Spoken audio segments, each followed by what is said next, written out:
India news के real heroes in 2025 Mahakumbh के इस कार्यक्रम में उत्तर प्रदेश के डिप्टी सीएम ब्रजेश पाठक जी का बहुत बहुत स्वागत है। सर, आपने समय निकाला हमारे इस कार्यक्रम के लिए, आपका बहुत बहुत शुक्रिया सर।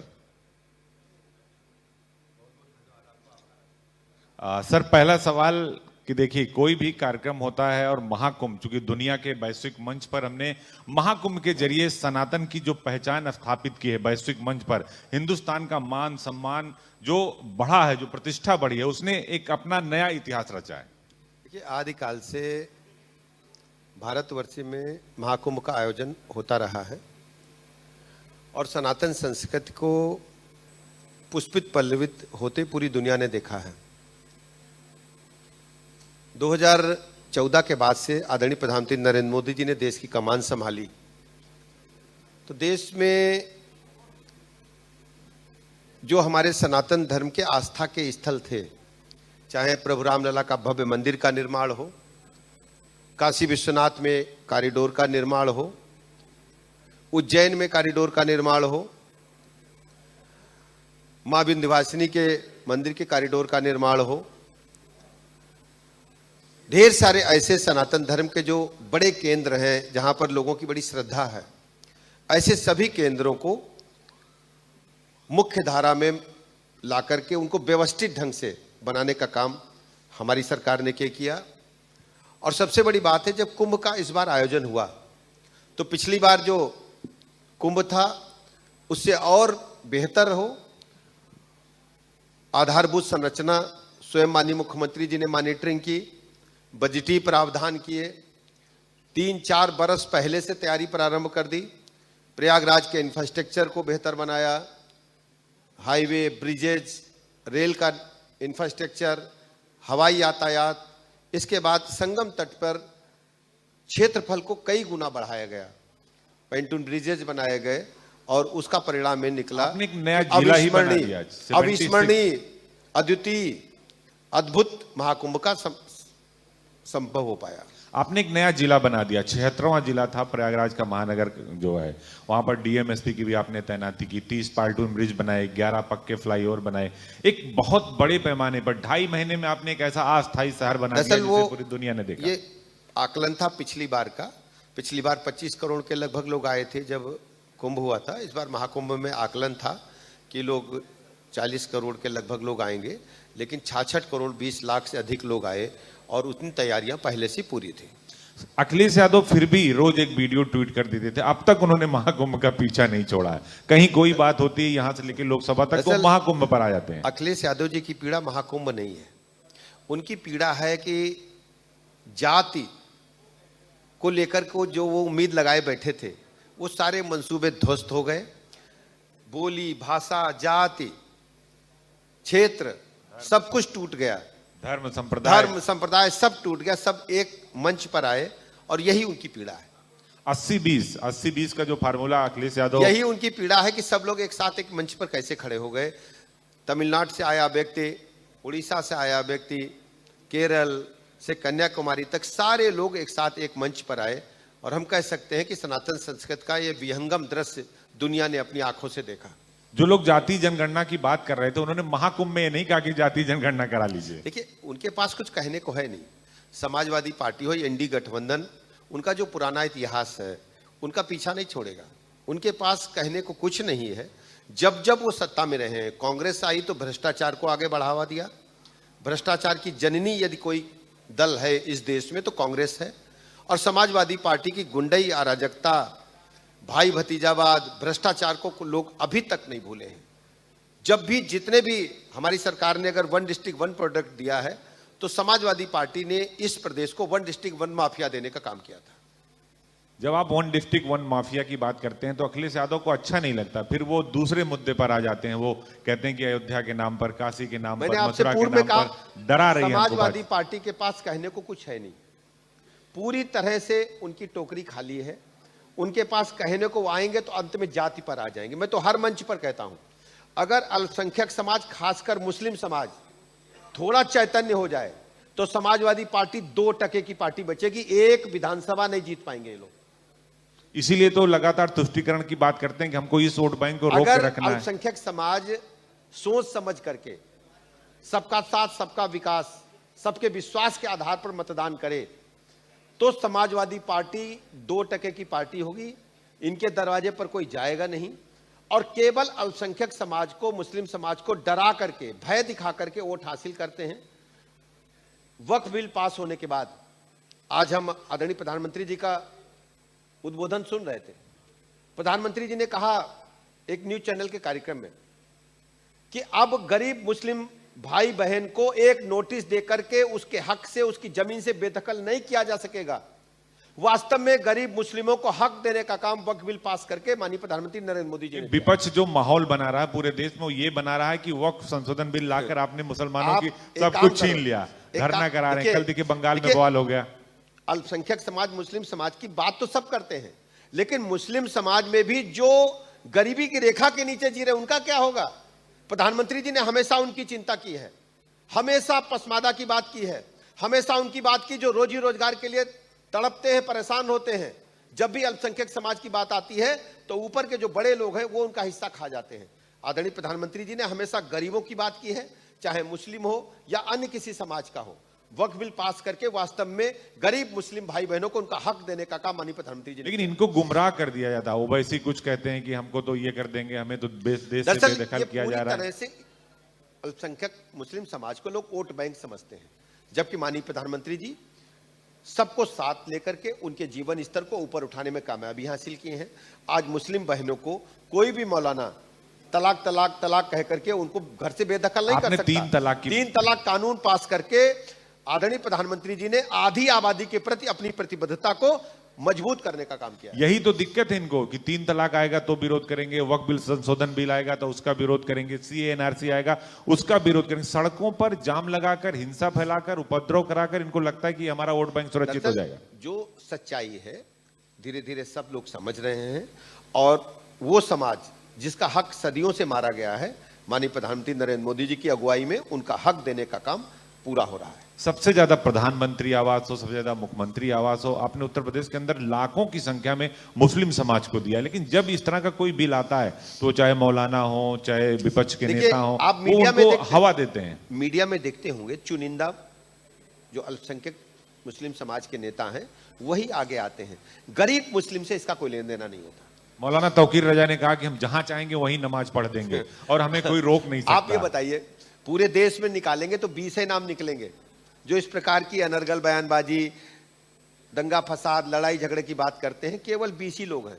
आप निकालो सूची, आप गिनो जरा। बिल्कुल 20 से ज्यादा लोग नहीं है। और जो बहुसंख्यक है, गरीब मुस्लिम भाई बहन, सभी लोग ये मानते हैं कि भारतीय जनता पार्टी की सरकारों में बेहतर कानून व्यवस्था रही है और उनको रहने के, जीवन जीने लायक सभी वस्तुएं बेहतर से बेहतर ढंग से उपलब्ध हो रही है। अब आते हैं इधर की महाकुंभ पर। महाकुंभ बहुत बड़ा आयोजन था और इसमें आपके विभाग का, स्वास्थ्य विभाग का सबसे बड़ा रोल था। हमने देखा कि कुछ भी छोटी सी घटना, अगर कहीं हवा से आग भी निकली तो पूरी की पूरी टीम अगले 3 मिनट 5 मिनट में पहुंच जाती थी। और जब एक हादसा हुआ तब भी हमने देखा कि 5 मिनट के अंदर 300 एम्बुलेंस। तो एक बहुत बड़ी चुनौती, क्योंकि उस 50-60 किलोमीटर के एरिया में जहां 67 करोड़ लोगों ने आस्था की डुबकी लगाई, एक बहुत बड़ी चुनौती थी। इसको कैसे कवर अप किया, क्योंकि 1.5 लाख लोग लगे थे। आकलन किया, फिर हर सेक्टर में एक 25 बेड का अस्पताल बनाया, सेंट्रल हॉस्पिटल हमने 100 बेड का बनाया, फिर अरैल और झूसी साइड में 25-25 बेड के हॉस्पिटल पूरे फुल इंफ्रास्ट्रक्चर के साथ, आईसीयू के साथ बनाए, ऑपरेशन थिएटर भी बनाए। और इसके अलावा एम्बुलेंसेस तैनात की, एएलएस एम्बुलेंस जो एडवांस सपोर्ट लाइफ सिस्टम की एम्बुलेंस तैनात की। हमने रिवर एम्बुलेंस भी 8 तैयार करके रखी वहां पर। इसके अलावा एयर एम्बुलेंस भी तैनात की। आपको बताने में मुझे खुशी हो रही कि 15 बच्चे हमारे अस्पतालों में कुंभ परिसर में जन्म लिए हैं। एक का नाम, बेटी का नाम गंगा रखा गया, बेटा पैदा हुआ तो कुंभ रखा गया। ऐसे बच्चे भी हमारे अस्पतालों में जन्म लिए हैं और उनको बेहतर ढंग से हम लोगों ने उच्च कोटि की चिकित्सा व्यवस्था, आकस्मिक परिस्थितियों में भी और रेगुलर मरीजों को भी। सबसे बड़ी बात रही नेत्र कुंभ में। नेत्र कुंभ में 1.5 लाख से अधिक ऑपरेशन 1.5 लाख से अधिक नेत्र विकारों को दूर किया गया, उनको चश्मे उपलब्ध कराए गए। और ऑपरेशन तो बड़ी संख्या में आज भी चल रहे हैं। जो बुकिंग उस समय हुई थी, हमने लक्ष्य तय किया था कि 50,000 ऑपरेशन करेंगे, तो 10,000 से अधिक ऑपरेशन कुंभ के दौरान हुए। आज भी जो उस समय बुकिंग हुई थी, ऑपरेशन प्रयागराज क्षेत्र में चल रहे हैं। कुंभ में महानेत्र कुंभ चल रहा था, हमने भी देखा था, हम वहां गए भी थे। वहां तो बहुत सारे लोगों की आंखों की रोशनी बढ़ गई, लेकिन विपक्ष की रोशनी गायब हो गई। वो ऐसे उनकी गायब होती रहेगी, उनको कभी कुछ दिखाई नहीं देगा। सच्चाई से आंख मूंद लेना विपक्षी की हमेशा आदत है। हमेशा निगेटिव नैरेटिव सेट करने का असफल प्रयास करते हैं, जबकि उत्तर प्रदेश की जनता बहुत ही जागरूक है। वो जानती है कि भारतीय जनता पार्टी की सरकार में माननीय मुख्यमंत्री जी ने प्रधानमंत्री जी के नारे को जमीन पर उतारते हुए सबका साथ, सबका विकास, सबके विश्वास के आधार पर जन जन को जोड़ने का काम किया है। सबसे ज्यादा वीडियो अखिलेश यादव ने ट्वीट किया। रोज एक वीडियो ट्वीट करते थे कि यहाँ बिजली नहीं है, यहाँ खंबा नहीं है, अस्पताल नहीं है, यहाँ सड़क नहीं, और लास्ट में मजबूरन जाके आस्था की डुबकी उनको लगानी पड़ी, क्योंकि उनको लगा कि अब तो हमारा वोट बैंक चला जाएगा, क्योंकि वहां जाति टूट गई थी। देखिए, आस्था की डुबकी लगाने से सनातन धर्म को मानने वाले आप नहीं हो सकते। आस्था की डुबकी लगाने के लिए आपको विधिवत जो संस्कार हैं उनके अनुसार डुबकी लगाना पड़ेगा। फिर बाहर निकलेंगे, माँ गंगा की पूजा करेंगे। पूजा करने के बाद आपको त्रिपुंड लगाना पड़ेगा, तिलक लगाना पड़ेगा। उसके बाद दान दक्षिणा करना पड़ेगा। ये कुंभ का स्नान की एक प्रक्रिया है हमारे संस्कारों में। जरा अखिलेश यादव जी के मस्तक का हमें तिलक वाला फोटो हो तो दिखवाओ। यानी अभी तक हिंदू बने नहीं है, मुझे दिखवाओ जरा। है ही नहीं तो दिखवाओ ना, तुमसे पूछो। आप उन्होंने लगाए नहीं, वो तो डुबकी लगाए और अरेल से निकल गए। आप पूछो ना, डुबकी तो स्विमिंग पूल में भी हो सकती है। ये बात तो सही कहा आपने। उसके पहले वो हरिद्वार में डुबकी लगा चुके थे। आप वहां जितने लोग आए होंगे, सब लोगों ने चाहे छोटा तिलक लगाया हो, बड़ा तिलक लगाया हो, कलावा बांधा होगा। जो हमारे पंडित जी हैं उनको कुछ दान दक्षिणा दिया होगा अपनी हैसियत के अनुसार। किसी को 5 रुपया, किसी को 20 आना, किसी ने 10 रुपया, जो जिसके इच्छा पड़ी दिया। उसके बाद अपने पूर्वजों के लिए, अपने आने वाली पीढ़ी के लिए हम लोग पूर्वजों के लिए कामना करते हैं, उनको स्वर्ग में रहे, हमारा हमको लगातार आशीर्वाद देते रहे अपने पूर्वज। हमारे पूर्वज जो हैं, जितनी पीढ़ियां याद होती हैं उनका हम सब स्मरण करते हैं। फिर आने वाली पीढ़ियों को, बच्चों को हम माँ गंगा से, प्रभु से, भोले बाबा से आशीर्वाद मांगते हैं। क्या उनको इस प्रक्रिया से गुजरते आपने देखा कि एक छोटा सा तिलक भी लगा? जो अर्जी वाले हनुमान जी उज्जैन के महामंडलेश्वर हैं, निरंजनी अखाड़े के प्रेमानंद जी महाराज, बालकानंद महाराज, दोनों ने, हमने जब इंटरव्यू किया था तो उन्होंने कहा कि अखिलेश की बुद्धि की शुद्धि जरूरी है जी। उन्होंने कहा अखिलेश की बुद्धि की शुद्धि जरूरी है। देखिए, हम अपने रथ पे बैठा के मैं स्नान किसी कराते को व्यक्तिगत कुछ नहीं कहना चाहता। मैंने सनातन धर्म की स्नान करने की, माँ गंगा में कुंभ पर या अन्य तिथियों पर, चाहे मौनी अमावस हो, चाहे एकादशी हो, या अपना जो महाशिवरात्रि थी, माघी पूर्णिमा हो, शिवरात्रि हो, बसंत पंचमी हो, हर तिथियों के स्नान की एक व्यवस्था है। उस व्यवस्था को हमने नहीं देखा, वो मैंने आपको बताया। इतना बुरा क्यों लगता है अखिलेश यादव को और ओवैसी को? आपने महाकुंभ करा के कौन सा अपराध कर दिया?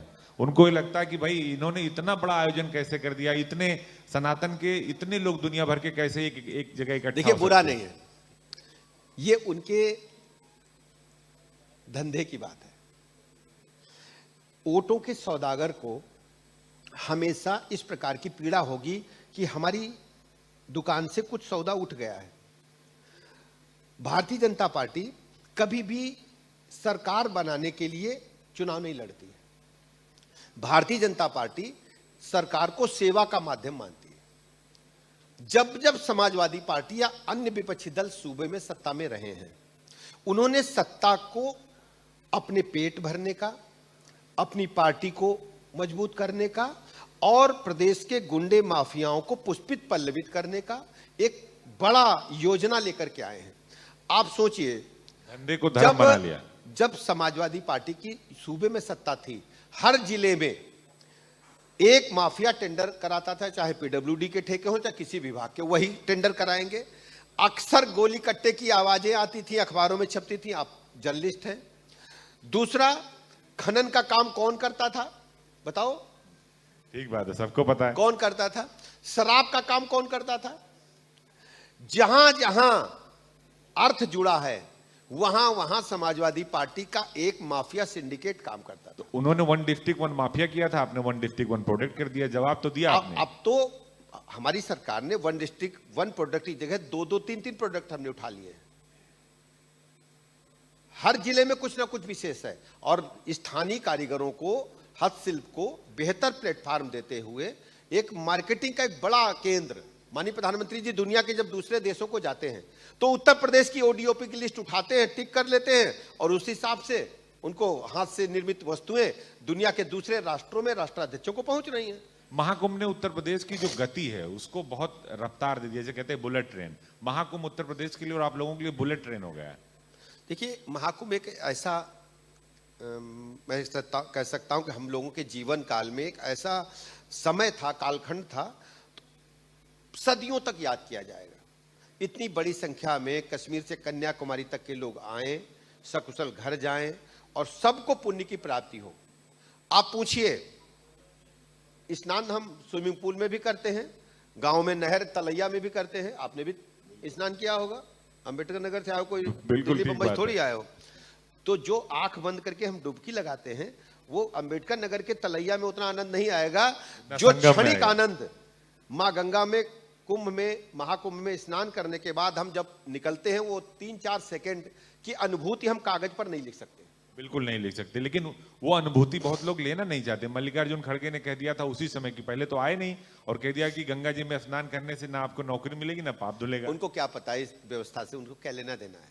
कांग्रेस पार्टी अपना, अगर वास्तव में बंसावली लिखे तो लिखना उनके टेढ़ा पड़ जाएगा। कांग्रेस पार्टी किस धर्म को मानती है, किस व्यवस्था को मानती है, सनातन संस्कृति क्या है, उनको लिखना पड़ जाए तो लिख ही नहीं पाएंगे वो। नहीं, मुख्यमंत्री जी ने जवाब दिया था, उन्होंने कहा कि हैदराबाद के निजाम ने इनके पूरे परिवार को जिंदा जला दिया, और अभी भी ये कह रहे हैं कि कुंभ में स्नान करने से जो है पाप नहीं धुलेगा, नौकरी नहीं मिलेगी। वो दरअसल उनको मतलब सिर्फ वही वोट बैंक का, हर कोई चिंता नहीं उनकी, उनसे सिर्फ वोट बैंक की चिंता करते हैं वो लोग। कैसे भी वोट बैंक उनका मुस्लिमों का बना रहे, और कोई उनको चिंता देश की नहीं है। पूर्व मुख्यमंत्री अखिलेश यादव को आपसे भी बड़ी परेशानी रहती है, आए दिन मैं देखता हूं बड़े कटाक्ष वाले ट्वीट कर देते हैं। देखिए, एक बात बताएं, हम लोगों का केवल अर्जुन की तरह आंख हमें दिखती है मछली की, कि गरीब की सेवा करनी है, किसी भी पीड़ित को कोई दिक्कत ना हो, हमारे अस्पतालों में बेहतर से बेहतर लोगों को इलाज मिले और लॉ एंड ऑर्डर मेंटेन रहे। गरीब की सरकार है ये, गरीबों की सरकार है। और माननीय प्रधानमंत्री जी ने गरीबी देखी है। माननीय प्रधानमंत्री जी चाय की दुकान से लेकर के रेलवे स्टेशन से लेकर के देश की सबसे बड़ी कुर्सी पर पहुंचे हैं। और आप दूसरे दलों के जो नेता, उनसे पूछिए कहां से आए। राहुल गांधी जी कहां से आए हैं? राहुल गांधी जी ने गरीबी को पुस्तक में पढ़ा है। गरीबी की अंग्रेजी पुअर बता पाएंगे, POOR पुअर होता है, लेकिन गरीबी क्या होती है? रात में बगैर भोजन के, बगैर रोटी के बेटा बेटी कैसे सोते हैं? कैसे एक माँ अपने पुत्र या पुत्री को दूध नहीं पिलाती है, आटा घोल करके पिलाती है? किसी गरीब से पूछना, और किसी गरीब से पूछना कि रात को जब छत टपकती है तो माँ गीले में सोती है और उसका बेटा सूखे में सोता है, ये गरीब जानता है। माननीय प्रधानमंत्री जी ने इसीलिए हर गरीब को पक्का मकान दिया है, सबको शौचालय देने का काम किया। आप सोचो, शौचालय छोटा सब्जेक्ट लगता है, दिन में 2 बजे किसी का पेट खराब हो जाए, कहां बैठेगा? शाम तक हमारी बेटी इंतजार करती थी कि सूर्यास्त होगा तो हम मैदान जाएंगे, खेत के किनारे डब्बा लेकर के, लोटा लेकर के बैठती थी। इस व्यवस्था को तोड़ने का काम आजादी के 75 वर्ष में अगर किसी ने किया तो माननीय प्रधानमंत्री जी ने किया। दूसरे ने सोचा ही नहीं कि छोटा सब्जेक्ट है, क्या होगा। गरीब की चिंता यदि किसी वास्तव में किसी ने की है तो माननीय प्रधानमंत्री जी ने की। लेकिन अखिलेश यादव और राहुल गांधी को तो गरीबी दिख नहीं रही है। आप क्या चिंता करते हो? जय के जाओ पायन फटी बेवाई वह का जाने पीर पर है। इनको क्या पता, इनसे मतलब नहीं है कुछ। क्या बात है, क्या बात है। आपसे एक सवाल कि महाकुंभ को लेकर ये सवाल है कि स्वास्थ्य व्यवस्था बहुत अच्छी थी, वहाँ लोगों की बहुत सारी सेवा की गई। हमारे पास सामने स्वास्थ्य विभाग के बहुत सारे कर्मचारी हैं, रियल हीरोज, इसलिए हमने इस कार्यक्रम का नाम रखा है रियल हीरोज महाकुंभ 2025।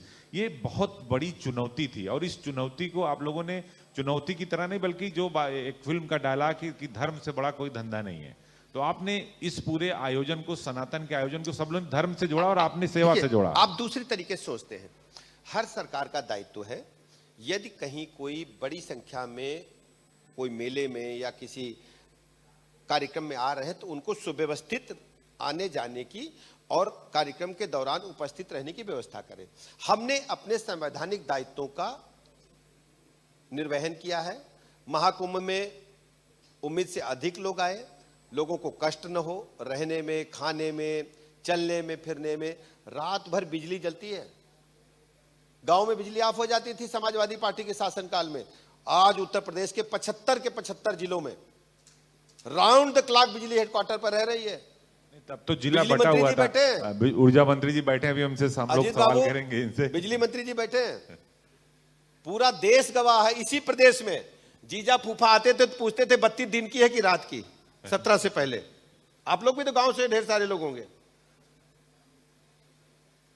पश्चिम में आती थी बिजली हम लोगों के क्षेत्र में, जिससे से हम आते हैं, ऊर्जा मंत्री जी आते हैं, जो है संजय निषाद जी आते हैं, वहां तो बिजली आती नहीं थी। और सबके घर में जनरेटर था, सबके घर में इन्वर्टर था। इन्वर्टर की बिक्री तो कम करा दी मंत्री जी ने।